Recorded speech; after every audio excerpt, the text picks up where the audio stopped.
বৌমারা, আপনাদের কানে যদি আমার মাইকের আওয়াজ যায়, অল্প কিছু টেকনিক অবলম্বন করলে আপনি আপনার শাশুড়ির মন জয় করতে পারবেন। শাশুড়িরা আসলে বেশি কিছু চায় না, আগের জামানার মানুষ তো, এদেরকে ওইভাবে হাত করতে হবে। মাঝে মাঝে একটু শাশুড়ির মাথায় তেল দিয়ে দেন, চুলে তেল দিয়ে দিবেন আর কি, মাঝে মাঝে চুল আশ্রয় দিবেন, এগুলো কিন্তু খুব পছন্দ করে শাশুড়িরা। ওনার প্রেশারটা একটু মেপে দিবেন, ডায়াবেটিক্স এর ওষুধটা খাইলো কিনা সময় মতো খোঁজ নিবেন, কি পছন্দ করে খেতে একটু রান্না করে দিবেন। যেই বক্তার ওয়াজ শুনতে পছন্দ করে ওই বক্তার ওয়াজগুলো ডাউনলোড করে শাশুড়ি আম্মাকে দিবেন, ইসলামী বই দিবেন। দেখবেন বয়স্ক নারীরা মাহফিল যেতে খুব পছন্দ করে, ওয়াজ শুনতে খুব পছন্দ করে, নবীদের কাহিনীগুলো শুনতে পছন্দ করে। বসায় বসে একটু কাহিনীগুলো শোনাবেন।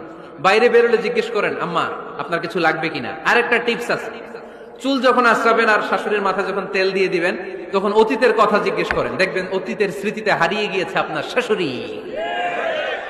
কি জিজ্ঞেস করবেন জানেন? জিজ্ঞেস করবেন, আম্মা জান, মুক্তিযুদ্ধের সময়